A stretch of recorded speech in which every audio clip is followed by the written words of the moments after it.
का मेरे YouTube channel पर स्वागत है। उम्मीद करता हूँ कि सब बढ़िया, तबीयत ठीक है सबका। ठीक, चलिए आज हमारा जो एक नया अध्याय है, हमने पिछले कक्षा में क्या क्या पढ़ लिया था? चुंबकत्व। आपने चुंबकत्व के बारे में अच्छे से समझा? उसमें कोई डाउट, किसी प्रकार की कोई समस्या नहीं ना?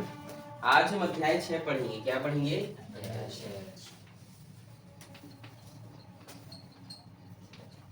विद्युत चुंबकीय प्रेरण। क्या भाई? विद्युत चुंबकीय प्रेरण।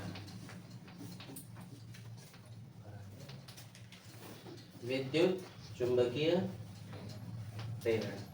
अब इन तीनों को हम एक साथ पढ़ेंगे। आ रहे विद्युत को, चुंबकीय और कॉइल कुंडली, इन सभी को हम क्या करेंगे?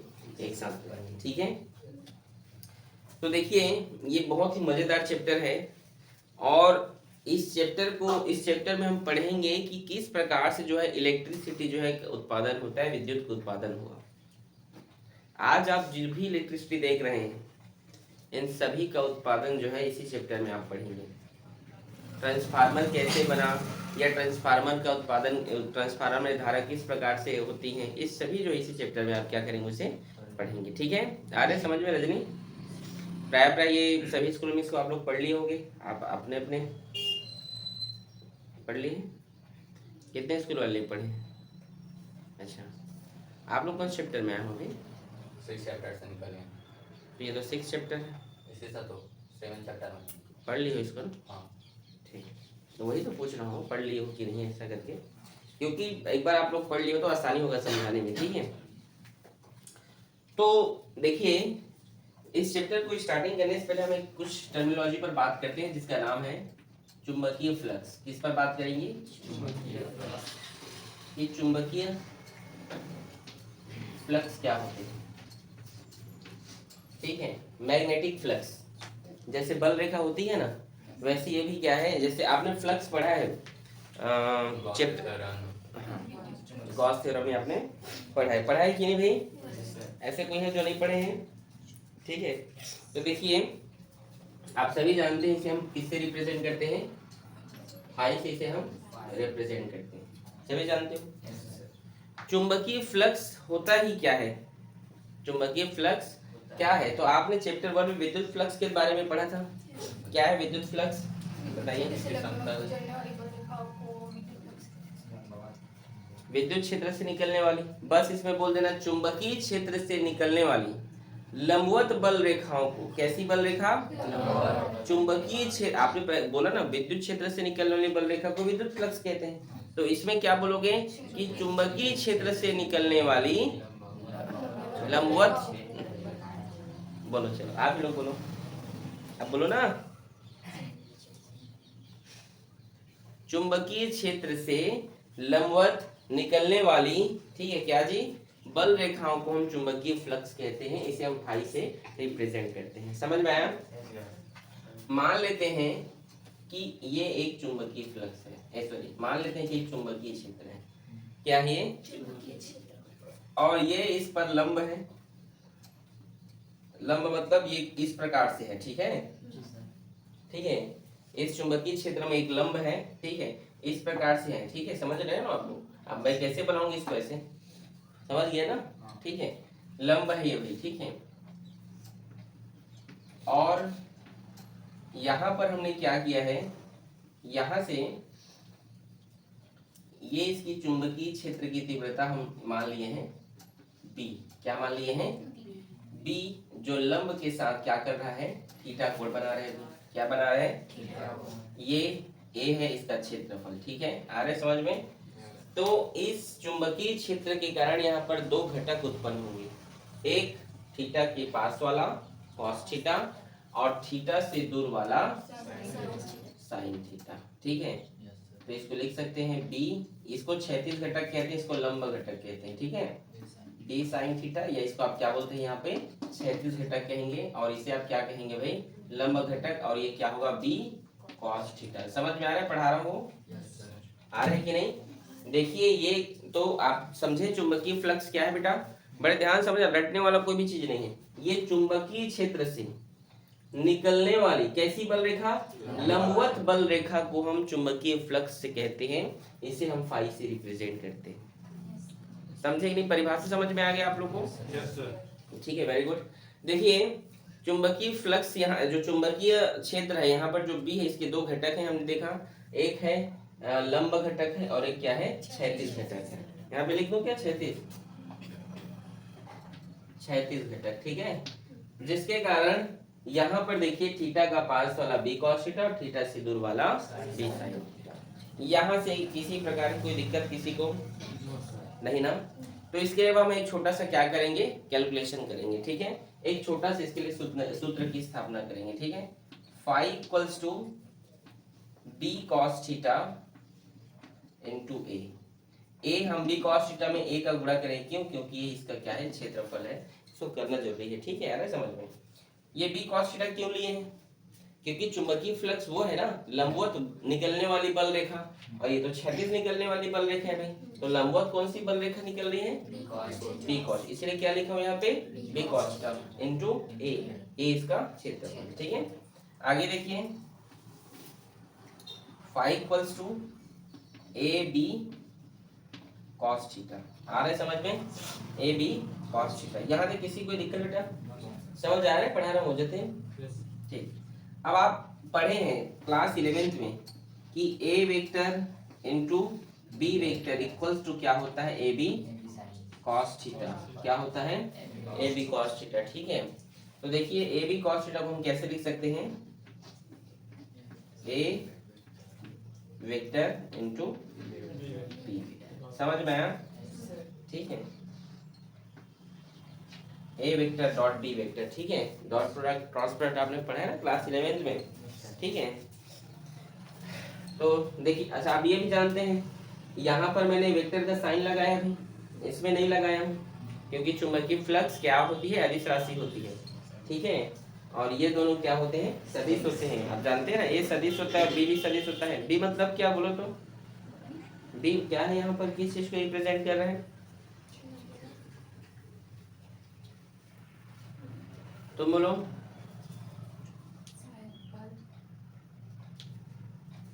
शायद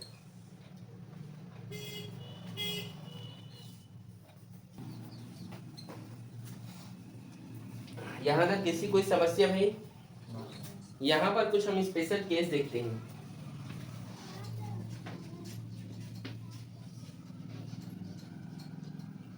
स्पेशल केस ये है कि मान लीजिएगा थीटा बराबर 0 हो, थीटा बराबर क्या हो, 0 हो, तब हमारा वैल्यू क्या होगा, तब होगा phi equals to A B cos 0 होगा, और phi equals to A B cos 0 का मान क्या होता है, 1 होता है। तो 1 के साथ इसका गुणा होगा तो ए बी होगा। ये होता है इसका मैक्सिमम वैल्यू, क्या होता है, ठीक है। अर्थात चुंबकीय फ्लक्स का अधिकतम मान क्या होता है, ए बी होता है। क्या होता है, ए बी, ठीक है। आगे चलिए देखिए, यहाँ पे लिख रहा हूँ, ये फॉर्मूला से इसको मिटा दिया। दूसरा स्पेशल केस इसका हम देखते हैं, थीटा बराबर यदि क्या हो 90 डिग्री, तब क्या होगा, फाई इक्वल्स टू, बोलो भूमिका क्या क्या लिखूंगा, ए हाँ हाँ बोलो जोर से, और cos 90 का मान कितना होता है, ये क्या है, इसका मिनिमम न्यूनतम मान होता है। समझ में आ गया आप लोगों को? ये इसका कैसा मान होता है भाई, न्यूनतम। आ रहा है कि नहीं समझ में? या बोल सकते चुंबकीय फ्लक्स की न्यूनतम मान क्या होती है, 0 होती है, ठीक है। आ रहा है समझ में? कुछ कठिन है क्या? ठीक है, ये चुंबकीय फ्लक्स, अगर ये समझ में नहीं आया तो आपको आगे कोई भी चीज समझ में नहीं आएगा, ठीक है। नोट करें इसको,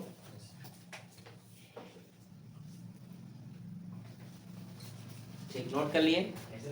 देखिए अगर हम इसकी मात्रक की बात करूं, वो भी लिख दे रहा हूं। इसका जो मात्रक होता है इसको वेबर कहा जाता है। क्या कहा जाता है? परीक्षा में ये आया था एक बार कि चुंबकीय फ्लक्स का मात्रक क्या होता है, तो आप बोल सकते हैं क्या होता है भाई, वेबर होता है। क्या होता है? वेबर होता है। या उसे आप, और ये भी सीजीएस पद्धति में अगर बोलोगे तो मैक्सवेल होता है, याद रखेंगे। क्या होता है भाई? मैक्सवेल, ठीक है। समझ में आ रहा है आप लोग को? किसी कुछ पूछना है? नहीं ना? ठीक है। देखो एसआई यूनिट में हम वेबर कहते हैं, CGS में मैक्सवेल कहते हैं। SI में भी इसको या तो ऐसे भी बोल दिया जाता है, हाँ टेस्ला, क्या बोलते हैं इसको, टेस्ला मीटर वर्ग, ऐसे, ठीक है, ये भी इसका यूनिट है, ठीक है, आ रहा है समझ में, टेस्ला मीटर स्क्वायर, ठीक है भाई। तो ये आप लोगों को समझ में आ गया होगा। ये परीक्षा में एक बार पूछा था कि चुंबकीय फ्लक्स का मात्रा क्या है, तो वेबर लिखिएगा, क्या वेबर, अथवा में लिख सकते हो टेस्ला मीटर स्क्वायर, ये सब आप लिख सकते हैं, ठीक है। देखिए इस चैप्टर में जो चीज हमें यहाँ पर पढ़ना है बेटा, उसका नाम क्या है जानते हैं आप, क्या है, बड़े ध्यान से पढ़ेंगे, बहुत ही रोमांचक है। उनका नाम है फैराडे। क्या नाम है? अगर वे आज नहीं होते तो आप लोग इलेक्ट्रिसिटी पढ़ ही नहीं पाते। समझ में आ रहा है? अल्बर्ट आइंस्टीन, इनका देखिए फैराडे का जो जन्म है ये इंग्लैंड में हुआ था। ये जो फैराडे थे, माइकल फैराडे नाम है इनका। आप जानते हैं अल्बर्ट आइंस्टाइन को कई लोग फिजिक्स के जनक भी कह देते हैं, लेकिन अगर विद्युत के आप जनक की बात करें तो अल्बर्ट आइंस्टाइन ने खुद कहा, भैया मैं जो है विद्युत का जनक नहीं हूं, ना मैं हो भी नहीं सकता हूं। इस विद्युत के जनक कौन है? माइकल फैराडे है। उन्होंने जो चीज खोजा और जो चीज सोचा, शायद ही मुझे लगता है कि ऐसा कुछ सोच सकता हो। देखिए जो माइकल फैराडे थे, पहला चीज तो वैज्ञानिक बनने का पहला ही स्टेप होता है आप में पेशेंस होने चाहिए, धैर्य होना चाहिए। आप यकीन मानेंगे, माइकल फैराडे ने अपने प्रयोग में पूरे 12 साल बिता दिए। और उनका प्रयोग क्या था जानते हो? उनका प्रयोग क्या था? उनका प्रयोग सिर्फ ये था कि वो ऑस्टेट के प्रयोग से प्रभावित हो गए। किसके प्रयोग से? ऑस्टेट का प्रयोग, चैप्टर 4 याद आ रहा है? ऑस्टेट ने ये कहा कि यदि किसी चालक पर धारा प्रवाहित किया जाए, ये कोई चालक है और इस चालक पर अगर धारा प्रवाहित किया जाए, करंट फ्लो किया जाए, तो इसके चारों तरफ क्या उत्पन्न हो जाता है? चुंबकीय क्षेत्र उत्पन्न हो जाता है। ऐसा मैंने नहीं कहा, ऐसा ऑस्टेट ने कहा। फिर अलग अलग एम्पियर ने इसकी दिशा बताए, बायोसेवर्ट ने इसकी दिशा बताए कि नहीं? तो फैराडे इस नियम से बहुत प्रभावित हो गए। उन्होंने कहा भैया यदि किसी चालक में करंट फ्लो करने से विद्युत क्षेत्र उत्पन्न हो जा रहा है, बड़े ध्यान से देखिए, बीच में हम लोग डिस्टर्ब करते हैं, कभी इधर मुड़ रहे हैं, कभी उधर, कोई नीचे देख रहा है, नहीं पढ़ रहे तो आप क्लास के बाहर जा सकते हैं, कोई प्रॉब्लम नहीं है। समझ में आ रहा है? और पढ़ना है चुपचाप इधर देखें बोर्ड की ओर। फैराडे, जो माइकल फैराडे इंग्लैंड के जो वैज्ञानिक थे, इन्होंने क्या किया बेटा, ऑस्टेट के नियम से उन्होंने देखा कि ऑस्टेट ने क्या किया कि एक चालक तार में जब करंट फ्लो किया तो उसके चारों तरफ क्या उत्पन्न हो गया? आदर्श चुंबकीय क्षेत्र। तो माइकल फैराडे ने ये सोचे कि क्यों ना हम पहले से चुंबकीय क्षेत्र उत्पन्न कर दे। भाई नहीं समझे? क्यों ना हम पहले से चुंबकीय क्षेत्र उत्पन्न कर दें और जब किसी चालक को वहां पर लाए तो उसमें करंट आना चाहिए। नहीं समझे? ये तार में जब करंट फ्लो किया गया तो चुंबक क्षेत्र उत्पन्न हो गया, तो क्यों ना हम पहले से ही चुंबकीय क्षेत्र बहुत उत्पन्न कर दे और किसी वायर को लेकर आए, किसी तार को, तो इसमें करंट फ्लो होना चाहिए। होना चाहिए कि नहीं? ऐसा वो सोचे और इस प्रयोग को फिर करते गए, लेकिन अपने प्रयोग में वो क्या हो गए? असफल हो गए, सक्सेसफुल नहीं मिला उनको। 12 साल बिता दिए, मैंने बोला कितने साल बिता दिए भाई? 12 साल एक बंद कमरे में बिता दिए। अब आदमी किसी भी चीज को बार बार करता है, दिमाग खराब हो जाता है, होता है कि नहीं? माइकल फैराडे का एक दिन दिमाग खराब हो गया। 12 साल से करते आ रहा हूँ, कुछ हो नहीं रहा है। वे क्या किए, जो भी वो डिवाइस बनाए थे, कॉइल का, मैग्नेट का, उसको पकड़े और फेंक दिए। आप लोग भी गुस्से में फेंक देते हो ना? और जैसे उन्होंने फेंका उसको, उसके गैल्वेनोमीटर में क्या होने लगा? विक्षेप उत्पन्न होने लग गया। गैल्वेनोमीटर का काम क्या है? करंट बताना। तो अचंभित हो गए कि उस गैल्वेनोमीटर में उसके फेंकने से करंट कैसे आ गया। ध्यान समझना लेक्चर को, अगर आपको समझ आया तो आपको ये पूरा समझ में आ जाएगा उनका नियम। समझ में आ रहा है? जैसे ही वो उसको फेंके, गैल्वेनोमीटर में क्या होने लगा? विक्षेप उत्पन्न होने लगा। अब वो फिर सोचने लगे कि ऐसा मैंने क्या किया कि मेरे फेंकने से किस नियम का ऐसा क्या हुआ मेरे फेंकने से इस इनमें क्या क्या इफेक्ट हुआ, क्या मतलब इसमें ऐसा क्या हुआ कि इसमें क्या होने लगा, विद्युत प्रवाहित होने लगा भाई। तो फिर माइकल फेराडे ने कहा, सोचा कि मैंने इसमें क्या किया, इसको झटका दिया था उन्होंने। क्या दिया था? झटके, बल के साथ फेंका था ना, तो बल लगाकर फेंकने से उनमें होने लगा था आपेक्षिक गति। क्या होने लगा? आपेक्षिक गति हुआ। क्या हुआ? और इसी आपेक्षिक गति के कारण याद रखेंगे इसमें धारा प्रवाहित होने लगा। ये था माइकल फेराडे का प्रयोग। देखो कितने, एक चीज पाने के लिए वो कितना साल गुजार दिए थे एक चीज देखने के लिए। ठीक है, आ रहा है समझ में? वे उस पूरे सर्किट में, पूरे सिस्टम में सिर्फ एक चीज की लालसा के लिए पूरे 12 साल बिता दिए एक बंद कमरे में। आ रहा है समझ में? ये होते हैं वैज्ञानिक। इसीलिए माइकल फेराडे को फिर विद्युत का क्या कहा जाता है? जनक कहा जाता है। देखो 12 साल पहले उन्हें सफलता नहीं मिल पाई, लेकिन उसके बाद देखो इन्हें क्या मिल गया? सफलता मिल गया भाई। और उन्होंने जो है कैसे विद्युत जनरेट करते हैं, कैसे विद्युत पैदा करते हैं, इसके बारे में जान गए। क्या माइकल फेराडे के बनाने से पहले क्या विद्युत नहीं हुआ करते थे? नहीं हुआ करते थे। ठीक है, कमर्शियल इलेक्ट्रिसिटी नहीं होती थी। वैज्ञानिक अपने अपने लैब में कुछ कुछ करते थे, वो सब चीज होता था, लेकिन इस प्रकार से जो है इलेक्ट्रिसिटी नहीं होते थे फेराडे के पहले। ठीक है, इसीलिए तो उन्हें जनक कहा जाता है बेटा। ऐसे में किसी को किसी का जनक नहीं कह देते। समझ में आ रहा है बेटू?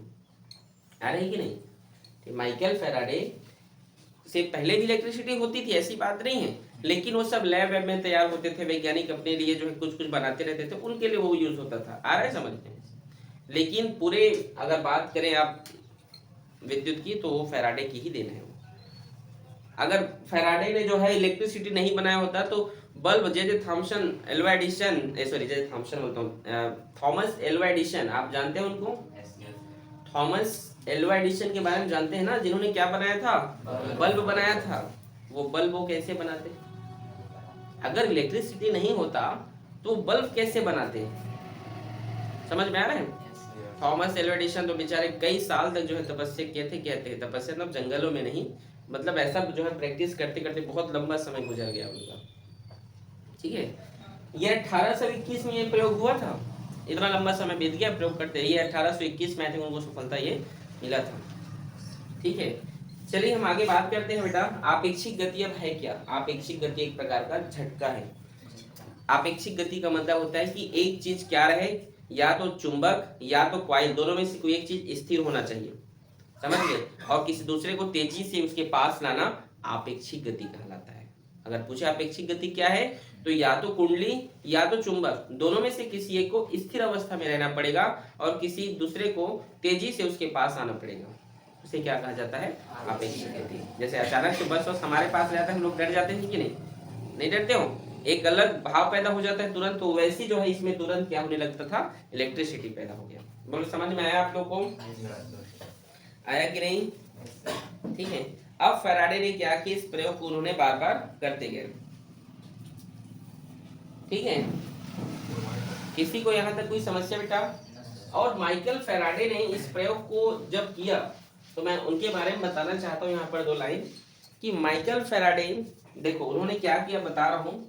इस प्रकार से एक शक्तिशाली चुंबक लिए। क्या लिए? एक, जिसका ये नॉर्थ और ये क्या था भाई? साउथ। और ये एक कॉइल, यहाँ पर क्या है भैया? गैल्वेनोमीटर। ठीक है, समझे आप लोग? जब किसी शक्तिशाली चुंबक को इसके पास लाया जाता था, ठीक है, ये स्थिर रहता था। आपेक्षिक गति क्या बता रहा हूँ, तो ये क्या होता था, इसमें ये गैल्वेनोमीटर में विक्षेप होता था। और जब इसको यहाँ से दूर ले जाया जाता था, तब भी इसमें विक्षेप होता था, लेकिन वो कुछ इस प्रकार से उल्टा होता था। आ रहा है समझ में? यह है बेटा आपेक्षिक गति। समझ में आया? दूर ले जाने पर भी उसमें जो है विक्षेप उत्पन्न हो रहा है, लेकिन उसके अपोजिट होता था। बोलो किसको इसको यहाँ तक समझ में नहीं आया? आ गया? फेराडे के बारे में अच्छा लगा जान गया? कितना अच्छा उनका संघर्ष रहा, देखिए आप लोग भी वैज्ञानिक बनना चाहते हैं तो उसके लिए बेटा अच्छे से पढ़ाई करना पड़ेगा। आ रहा है समझ में? ठीक है, अब फेराडे ने क्या किया, जब प्रयोग कर लिया तो आपने क्लास 11th में ही पढ़ा है कि जब भी कोई प्रयोग करते हैं तो उसके लिए नियम और सिद्धांत देते हैं। तो फैराडे ने 2 नियम दिया था। कितने नियम? 2 नियम। ठीक है,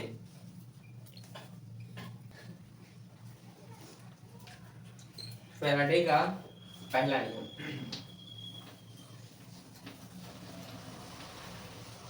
फैराडे का प्रथम नियम। ठीक है, फैराडे का प्रथम नियम क्या है ये चलिए हम समझते हैं। ठीक है, देखिए फैराडे का प्रथम नियम क्या है।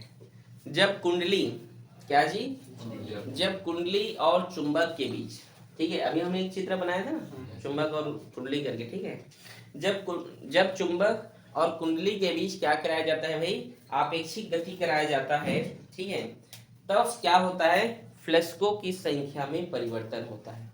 ध्यान सुनेंगे, जब चुंबक और कुंडली के बीच आपेक्षिक गति होती है तब क्या होता है, फ्लक्सों की संख्या में क्या होता है, परिवर्तन होता है, जिसके कारण विद्युत वाहक बल उत्पन्न होता है। आ रहा है समझ में? सॉरी, जिसके कारण प्रेरित विद्युत वाहक बल, जिसके कारण प्रेरित विद्युत वाहक बल क्या होता है, उत्पन्न होता है। इसे को हम क्या कहते हैं, और यह तब तक होता है जब तक फ्लक्सों में परिवर्तन हो रहा है। यह तब तक होते रहेगा जब तक फ्लक्सों में क्या होते रहेगा, परिवर्तन रहेगा। और यदि फ्लक्स निकलना बंद हो जाए तो ये यहाँ पर जो परिवर्तन हो रहा था, जो इलेक्ट्रिसिटी हो रही थी, ये भी बंद हो जाएगा। आ रहा है समझ में? मतलब अभी हमने कहा क्या है, देखो आपको फिगर के माध्यम से समझा रहा हूं। ये चुंबक है, ठीक है, और अभी हमने ये एक सर्किट बनाया था, ये ऐसे बनाया था कि नहीं? और जब मैंने क्या कहा, तो एक स्थिर रहे, आपेक्षिक गति तो ही है, और एक उधर से आए, या तो ये स्थिर है या ये आए। समझ गए? तो जब चुंबक और कुंडली के बीच आपेक्षिक गति होता है, जब चुंबक और कुंडली के बीच क्या होता है, आपेक्षिक गति होता है, तब इनके फ्लक्सों में परिवर्तन होता है। फ्लक्स का मतलब यहाँ से निकलने वाले बहुत सारे चुंबकीय फ्लक्स, आपने पढ़ा है, बल रेखा है। चुंबकीय फ्लक्स मतलब लंबवत निकलने वाली बल रेखा है। तो इनमें क्या लगेगा, इस प्रकार से जो परिवर्तन होगा, ठीक है, जिसके कारण क्या होगा, इसमें क्या होगा, प्रेरित विद्युत वाहक बल उत्पन्न होगा। उसी को ही हम प्रथम नियम कहते हैं। समझ में आप लोग को? और यह कब तक होते रहेगा, जब तक इसमें फ्लक्सों की संख्या में क्या होते रहेगा, परिवर्तन। अगर फ्लक्सों की संख्या में परिवर्तन होना बंद हो जाए तो प्रेरित विद्युत वाहक बल भी क्या हो जाएगा, उत्पन्न होना बंद हो जाएगा। समझ में आ रहा है आपको? ठीक है, अब फैराडे का हम दूसरे नियम को यहाँ पर हम पढ़ते हैं, जो गणितीय रूप में है। किस रूप में भाई? गणितीय। पढ़ा रहा हूँ, समझ में आ रहा है? देखो थोड़ा सा ये जो टॉपिक है, ये जो क्या मैथमेटिकल टर्म्स नहीं होते हैं, थोड़ा सा हार्ड लगता होगा तुम लोगों को, लगता है ना? ये जो थ्योरिकल चीजें होते हैं, ये थोड़ा सा समझ में नहीं आता होगा जल्दी, फिजिक्स का नहीं आता है ना, और बनाने वाला तुरंत बना लेते हो। लेकिन ये मैं जानता हूँ फिजिक्स में यही हार्ड होता है, भले तुम लोग रट लेते हो। बायोलॉजी वाले तो खास करके गुरुजी, ठीक है, बायोलॉजी वाले जितने भी हैं, ठीक है, आप सभी जो है क्या करते हैं, सरल है करके उसको रटने लगते हो और मैथमेटिकल टर्म्स को पीछे भागते हो। खास करके लड़कियां भी सब वही हैं। आ रहे समझ में? लेकिन मैं आपको वास्तविकता बता रहा हूँ, मैथमेटिकल टर्म्स इजी है और ये हार्ड होता है, ठीक है। लेकिन इसको तुम लोग ये इजी लगता है कई लोगों को, खास करके बायोलॉजी वालों को। आ रहे समझ में आप लोगों को यहाँ तक? ठीक है, स्टार्ट करें। तो द्वितीय नियम क्या है, फ्लक्सों की संख्या में परिवर्तन की दर, फ्लक्सों की संख्या में परिवर्तन की दर प्रेरित विद्युत वाहक बल के समानुपाती होती है। ठीक है, याद हो जाएगा, हो गया। फ्लक्सों की संख्या में परिवर्तन की दर प्रेरित विद्युत वाहक बल के क्या होता है, समानुपाती होता है। उसी को हम क्या कहते हैं भाई, फैराडे का द्वितीय नियम। तो ये E प्रोपोर्शनल टू फ्लक्सों की संख्या में परिवर्तन, φ2 माइनस φ1 बटे t। परिवर्तन कब होगा, जब दो में आप डिफरेंस करेंगे भाई, जब चेंज होगा उसमें, ठीक है। अगर इसको हम जो है हटाते हैं तो एक कांस्टेंट लगता है k माइनस k, यहाँ पर कांस्टेंट k है और माइनस k उत्पन्न हुआ। क्या चीज बताता है माइनस, इसके बारे में आगे बताऊंगा, ठीक है। माइनस जो है, माइनस चिन्ह इस चीज को संकेत करता है कि वह उसी चीज का विरोध करता है। बताऊंगा आप लोगों को, ठीक है, आगे बताऊंगा, पहले देखते रहिए, ठीक है। 5 माइनस 5(1)/3। यदि मान लो, यदि के बराबर क्या हो, 1 हो, उसने कहा कि मैं जो है यहाँ पर जो कांस्टेंट आया है उसे मैं इकाई मान लेता हूँ। क्या मान लेता हूँ? तो ई बराबर होगा भाई 5 माइनस 5(1)/3। ये क्या है? ये है आपका द्वितीय नियम के लिए गणितीय व्याख्या, ठीक है। अब इसको हम डिफरेंशिएशन के रूप में पढ़ लेते हैं, कैलकुलस में पढ़ेंगे। अब इसमें कैलकुलस में इसको हम पढ़ लेते हैं। तब E proportional to d(phi)/dt, वही छुआ ना, ठीक है। पाई मतलब फ्लक्सों की संख्या में परिवर्तन, ठीक है। प्रेरित विद्युत वाहक बल के क्या होता है, ठीक है। तो वही चीज यहाँ पर डिफरेंशिएशन के रूप में इसको हम यदि पढ़ेंगे तब क्या होगा, आगे देखिए। E इसको हटाएंगे तो कांस्टेंट लगेगा, ये इस प्रकार से, और ये होगा फिर d(phi)/dt। समझ में आ रहा है? यदि k का मतलब हम क्या मान लें, इकाई मान लें। यहाँ पर कोई चीज, ये माइनस यहाँ पे लिखना भूल गया हूँ, ये माइनस रहेगा ना, ठीक है। आगे समझ में, उसमें भी रहेगा, ये माइनस यहाँ पर रहेगा, ठीक है। यहाँ पर वो नीचे में उसके डिफरेंशिएशन यहाँ इसमें कहाँ रहेगा? अभी तो मान डालेंगे। ठीक है, देखिए, ठीक है। आगे देखिए, E इक्वल्स टू माइनस, और k को हमने क्या मान लिया है, इकाई मान लिया है। तो फिर ये क्या हो गया यहाँ पर d(phi)/dt। आ रहा है समझ में? ये है आपका द्वितीय नियम, किसका भाई? फैराडे का सेकेंड नियम, जो क्या कहता है, देखो रटने वाला कोई चीज नहीं इसमें है, क्या? फ्लक्सों की संख्या में परिवर्तन की दर, नीचे में लगा मतलब दर, उसमें उत्पन्न प्रेरित विद्युत वाहक बल के समानुपाती होता है। भाई कहानी खत्म करें। आ रहा है समझ में? उसे क्या कहा जाता है? उसे फैराडे का द्वितीय नियम कहते हैं, ठीक है। नोट करो इसको। लेंज का नियम, लेंज का नियम, ये बहुत इंपॉर्टेंट है।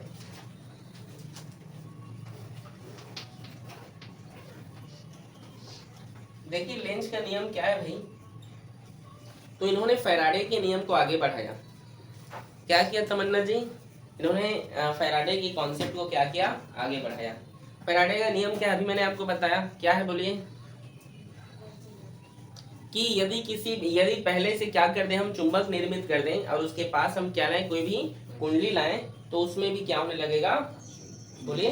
विद्युत क्या, हाँ, विद्युत धारा उत्पन्न हो जाएगा, प्रेरित विद्युत वाहक, ठीक है। आपको मैं अभी बताया कितना इन्होंने स्ट्रगल किया था करके, बताए थे ना। Yes sir. देखिए लेंज का नियम क्या है भाई, तो देख लेते हैं। यहाँ पे इन्होंने पहला चीज तो फैराडे के नियम को आगे बताया। मान लेते हैं ये चुंबक है, क्या है ये नॉर्थ है और ये साउथ, ठीक है। और यहाँ पर हमें क्या मान लेते हैं, कुंडली मान लेते हैं, ये, ठीक है। और ये पहला कंडीशन लेते हैं, दूसरा यहाँ पर भी और ले लेते हैं, ठीक है। ये भी ए चुंबक है, ये एन सिरा है, ये साउथ है, ठीक है। और ये भी क्या है, एक कुंडली, ठीक है। जब यहाँ पर कुंडली को, सॉरी, जब चुंबक को इसके पास लाया जाता है, क्या लाया जाता है, तो परिनालिका के सिद्धांत के कारण, ठीक है, परिनालिका के सिद्धांत के कारण जिस सिरे पर धारा बहने की दिशा है, जिस सिरे पर क्या है, धारा बहने, मतलब यदि किसी की दिशा, जो धारा बहने की दिशा एंटी क्लॉकवाइज है, क्या है भाई?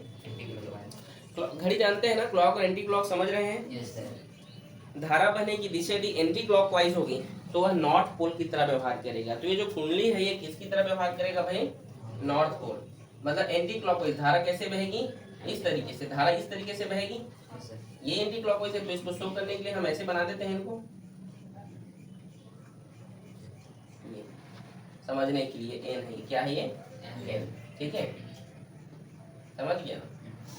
तो देखिए मैंने अभी क्या कहा, परिनालिका के सिद्धांत के कारण विद्युत धारा बहने की जो दिशा है, ठीक है, विद्युत धारा बहने की जो दिशा है वो क्या है, यदि चुंबक को पास लाया जाता है तो इसमें जो विद्युत धारा परिनालीगत सिद्धांत के तहत इसमें विद्युत धारा बहने की दिशा क्या होगी, यदि किसी में एंटी क्लॉकवाइज है, विद्युत धारा बहने की दिशा यदि क्या है, एंटी क्लॉकवाइज है, तो जो कुंडली है, ठीक है, वो किसकी तरह व्यवहार करेगा, वह नॉर्थ पोल की तरह। किसकी तरह व्यवहार करेगा, नॉर्थ पोल। ये देखो, ये भी नॉर्थ, ये भी नॉर्थ है ना, तो एक दूसरे को क्या करेगा, ये प्रतिकर्षण करेगा। क्या करेगा, प्रतिकर्षण करेगा, ठीक है।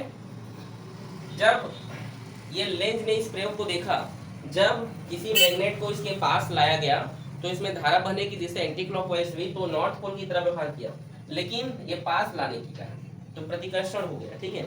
लेकिन जब इसको दूर ले जाया गया, इसको क्या ले जाया गया, दूर ले जाया गया जब, तो इन्होंने देखा परिनालिका के वही सिद्धांत के अनुसार इसमें जो है धारा बहने की दिशा यदि क्या है भाई, क्लॉकवाइज है, तो ये साउथ पोल की तरह, किसकी तरह व्यवहार करने लगा, साउथ पोल। इसको समझने के लिए हम कुछ इस प्रकार से समझ सकते हैं, ठीक है। ये ए सही है, ठीक है, आ रहा है समझ में। ये है धारा बहने की दिशा यदि परिनालिका के सिद्धांत के अनुसार क्या, यदि क्लॉकवाइज है। देखो सबसे पहले उन्होंने क्या किया, चुंबक को पास लाया, तो धारा बहने की दिशा एंटी क्लॉकवाइज था, तो नॉर्थ पोल की तरह व्यवहार किया, जिससे उसमें नॉर्थ नॉर्थ क्या करेगा, एक दूसरे को प्रतिकर्षण करेगा। जब इसको दूर ले जाया गया, क्या ले जाया गया, तब इसमें आकर्षण होने लगा। क्या होने लगा, आकर्षण, मतलब इसमें क्लॉकवाइज दिशा बढ़ने लगा। मतलब लेंज का नियम क्या है, तो लेंज के नियम, फैराडे ने जो नियम बताया था, फैराडे ने दिशा नहीं बताया था कि दिशा कैसी होती है, किसी भी कुंडली और चुंबक के बीच धारा बहेगा तो उसमें जो दिशा है वो किस प्रकार की होगी, वो उसने नहीं बताया। उसको बताने वाले कौन थे, लेंज। तो जब दूर ले जाया गया तो इसमें ये क्लॉकवाइज बहने लगा, तो इसमें क्या होने लगा, ये साउथ पोल की तरह व्यवहार करने लगा, ठीक है। और इसमें क्या होने लगा, यहाँ पर आकर्षण। समझ आया यहाँ तक? तो फिर लेंज का नियम है क्या यार, सीधे सीधे बोलो सर, समझ नहीं आ रहा है, घुमा रहे हो क्यों तमन्ना जी, मन में वही बोल रही है वो, ठीक है। उसके मन में क्या क्या चल रहा है मैं सब समझ रहा हूँ, ठीक है, ठीक है। देखते घूर घूर के देख रही क्या पढ़ा रहे हैं सर क्या।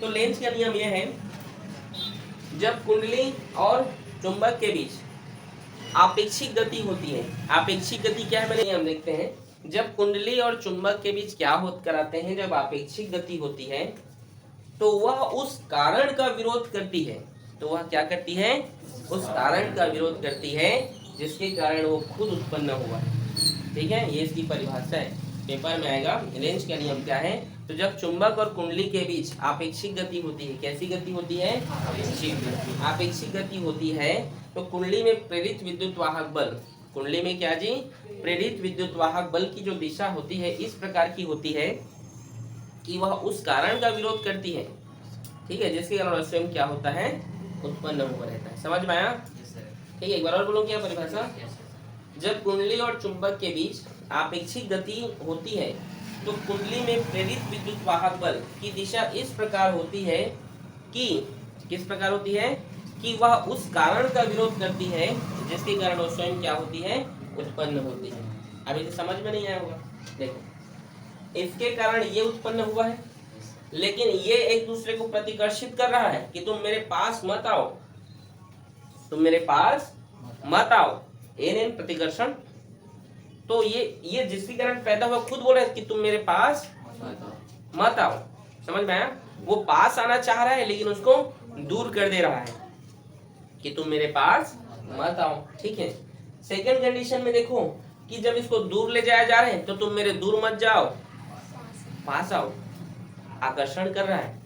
कंडीशन वही, ठीक है, कंडीशन वही, लेकिन बोल वो हो रहा है जिसके कारण, मतलब ना तो तुम मेरे पास आओ और ना ही तुम मेरे से दूर जाओ, बीच में रहो, ऐसा नहीं, ठीक है। तो वही चीज डेफिनेशन लेंज का नियम बहुत सिंपल नियम है कि नहीं, कि जब कुंडली और चुंबक के बीच आपेक्षिक गति कराई जाती है तो कुंडली में प्रेरित विद्युत वाहक बल उस कारण का विरोध करती है जिसके कारण स्वयं क्या हो रहती है, उत्पन्न हुई रहती है। तो वही चीज इस कारण स्वयं उत्पन्न हुई है, इसके कारण ये जब इसको दूर ले जा रहा था तो भी इसको उत्पन्न हुआ। मतलब दूर भी नहीं जाना है और पास भी नहीं आना है, ना तो जाने दे रहा है और ना ही आने दे रहा है। हाँ वो दोनों तो वही छोड़े है, न जाने दे रहा है न रहने दे रहा है, उल्टा बोलता है। समझे कि नहीं आप लोग? तमन्ना जी समझे नहीं समझे? ठीक है, ये कह रहा है कुंडली कि तुम मेरे पास ना आओ, और कुंडली ये भी बोल रहा है कि तुम मेरे से दूर मत जाओ। ठीक है, ये है लेंज का नियम। ठीक, जो नियम है ये ऊर्जा संरक्षण के नियम पर कार्य करता है। ठीक है, ये चीज आप याद रखिएगा। किस पर? ऊर्जा संरक्षण का नियम। ऊर्जा संरक्षण का नियम क्या है जानते हो? तो परीक्षा में आएगा लेंज का नियम किसे कहते हैं, तथा बताइए कि यह ऊर्जा संरक्षण के नियम पर कार्य करता है। तो जो जो अभी मैं बोला हूँ सभी को उसमें आप लिख देना। ठीक है, 3 नंबर का आएगा और आता भी है। ठीक है, नोट करें।